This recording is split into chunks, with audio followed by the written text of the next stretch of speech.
As imunidades tributárias em geral têm como fundamento proteger algum valor que seja importante para a sociedade, algum valor que a Constituição entenda como fundamental para que a nossa sociedade continue existindo regularmente, no sentido de continue existindo pacificamente, continue se desenvolvendo. Se a gente parar para analisar sobre esse aspecto, a imunidade dos partidos políticos valoriza e protege o valor importante da democracia, a imunidade religiosa protege e efetiva o valor à liberdade religiosa, a liberdade de crença. A imunidade recíproca protege o pacto federativo e a percepção de que estados, municípios e União estão no mesmo patamar e que todos, cada um dentro da sua competência, mas que todos têm a mesma possibilidade de gestão. Enfim, cada uma das imunidades, então, tem um objetivo, tem uma meta de tornar eficaz a proteção de uma coisa que seja importante para a sociedade, de um valor, de um princípio que seja importante para a sociedade. Quando a gente fala de imunidade dos sindicatos dos empregados, imunidade das entidades sindicais dos trabalhadores, a gente também tem que ter essa visão. Entender que a Constituição, quando cria essa imunidade, quando favorece os sindicatos com essa imunidade, está, na verdade, dizendo que ela entende a diferença de patamar, de nível entre empregado e empregador e que ela compreende que precisa proteger o lado mais vulnerável e mais fraco dessa relação, garantindo que ele tenha meios eficazes de se posicionar e de buscar pela concretização dos seus direitos. Essa noção de solidariedade, de que a sociedade inteira auxilia na proteção dos direitos dos grupos mais vulneráveis, é o que justifica a imunidade dos sindicatos dos trabalhadores. Para a gente entender melhor, eu preciso contar um pouco da história disso. Fazer você entender como funciona a relação entre patrão e empregado. Na maior parte das vezes, historicamente e culturalmente, a gente tem, e no Brasil, inclusive, decorrente da própria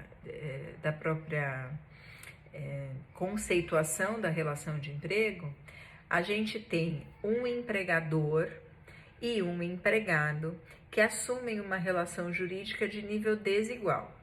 Se você aluga um apartamento, por exemplo, o locador e locatário estão no mesmo nível jurídico. Agora, empregador e empregado ocupam níveis diferentes. O empregador tem poder sobre o empregado. Do mesmo jeito que o Estado tem o poder de tributar, o empregador também tem poder sobre o Estado, sobre o empregado. O empregador, o patrão, manda no empregado. Ele detém, na maior parte das vezes, uma capacidade técnica, uma capacidade econômica e ocupa uma posição jurídica que lhe dá esse direito de mandar no empregado. É por isso que o patrão fala, para trabalhar aqui você tem que chegar a tal hora e sair a tal hora.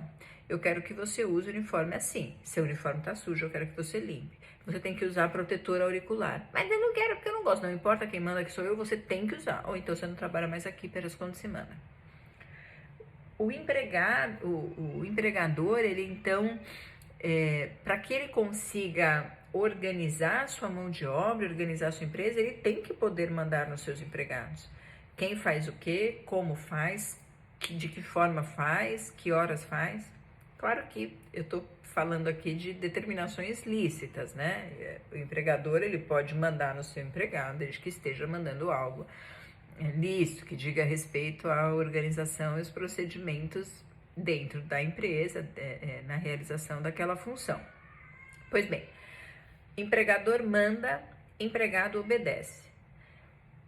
Para que um mande no outro, eu preciso ter uma relação desigual.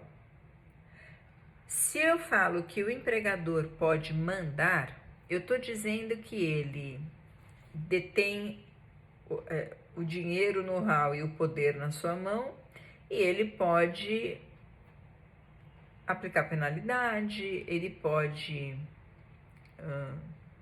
determinar a atuação do seu empregado em pequenos detalhes. Eu dependo da ação dele para pagar ou não a remuneração. Ele pode estabelecer regras. Quando a gente está diante de uma situação dessa, a gente percebe que só um lado da relação, só o empregador, tem essa possibilidade. O empregado provavelmente não. Eu vou dar um exemplo e você vai conseguir visualizar isso muito claramente. Se eu estou trabalhando numa determinada empresa, sentada, bem desleixada, assim, ó, sem uniforme, digitando assim, fazendo cara feia. Meu patrão vai chegar para mim e vai falar assim: Lila, eu preciso que você sente direito, se arruma, sorriso no rosto, penteie esse cabelo, vai atender meus clientes bem, não importa se a sua vida tá ruim, não tá, não importa. Eu quero que você faça assim, assim, assado, que atenda meus clientes assim. Aí eu falo assim pro meu patrão: mas não vou fazer isso não. Ele fala: não, se você não fizer isso, se você não fizer como eu estou determinando que você faça o seu serviço, eu vou te dar uma advertência. Eu vou te suspender. A depender da situação, ele pode me demitir por justa causa. Então, se eu falo para o meu patrão: não vou fazer, ele fala: não, eu tenho meios de te coagir, de te convencer que ou você faz ou vai ser pior para você. Eu posso te punir se você não fizer. Pois bem, imagina agora uma situação contrária a essa. Imagina que eu, Lila, trabalho direitinho, tô com meu uniforme, tô trabalhando bem, digitando, sorriso no rosto, vendo os clientes maravilhosamente bem. Tinha que receber no 5º dia útil do mês. Hoje é dia 30 do mês e eu ainda não recebi o pagamento do meu salário. Sai, Fred. Desculpa. E eu ainda não recebi o pagamento do meu salário. Tá bem atrasado. Não podia atrasar. Eu tenho o direito constitucional de ser remunerada pelo trabalho que eu presto. Pois bem, imagina que eu não recebi meu salário, vou lá, bato na porta do meu patrão, falo: seu Joaquim, não recebi meu salário não. Aí ele vai falar: não recebeu mesmo, ainda não paguei. Então, ou o senhor me dá meu salário agora, aqui ó, na minha mão. Ou o senhor me dá meu salário, ou então... Aí ele vai falar assim pra mim: ou então o que mesmo? Responde aí pra mim. O que eu falo pra ele? Ou o senhor me paga meu salário, ou então...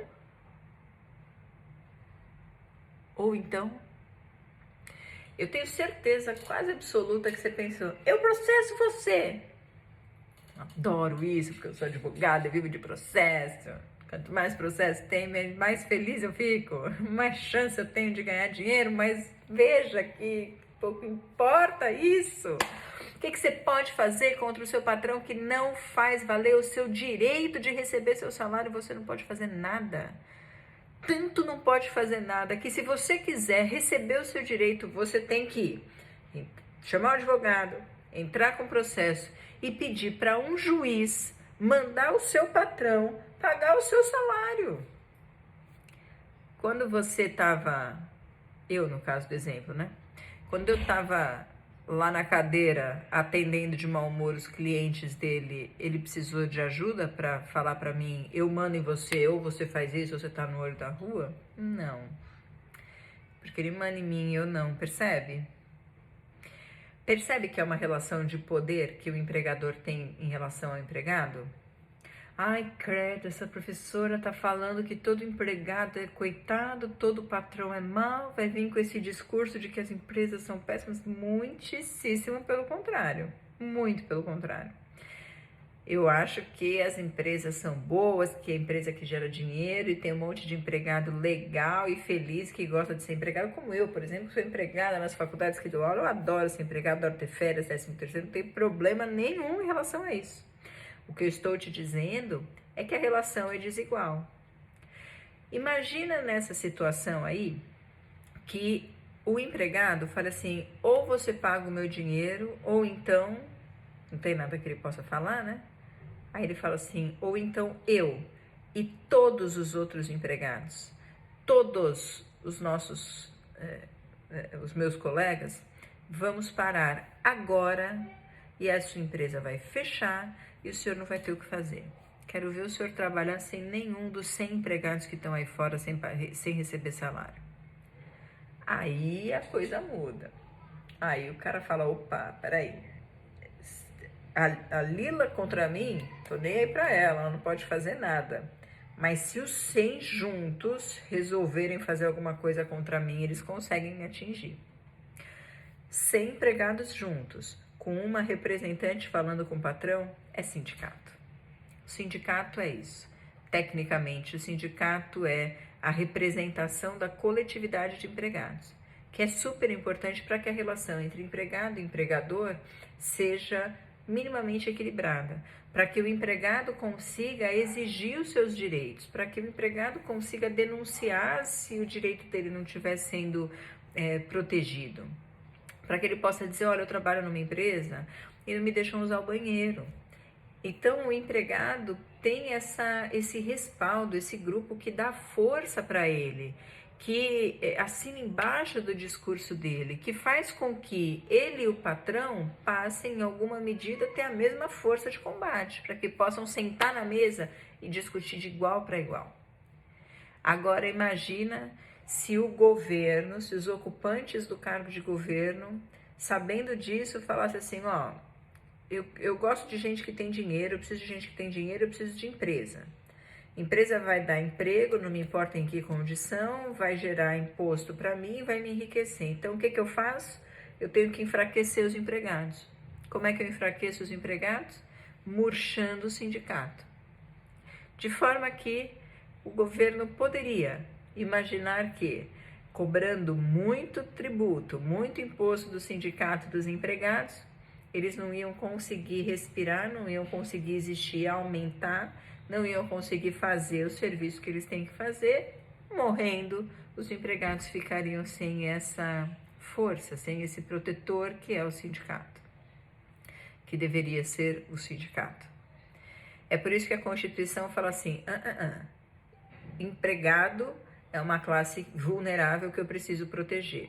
Quem protege empregado é sindicato. Então, os sindicatos dos empregados passa a ser intocável em relação aos impostos. Estados, municípios e União não podem cobrar imposto.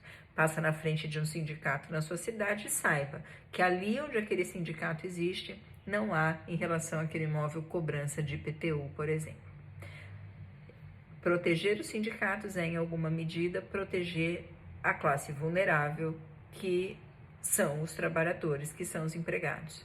É por isso que a Constituição fala que é imune o sindicato dos trabalhadores, empregados. Sindicato patronal precisa? A Constituição precisa se preocupar com alguém que já tem força, que não é o vulnerável? É por isso que o sindicato dos patrões paga tudo. Paga IPTU, paga IPVA se tiver carro, mas o dos trabalhadores tem imunidade, não paga nada. Se você quiser falar mais sobre isso, é só me mandar uma mensagem. Beijo, tchau, tchau.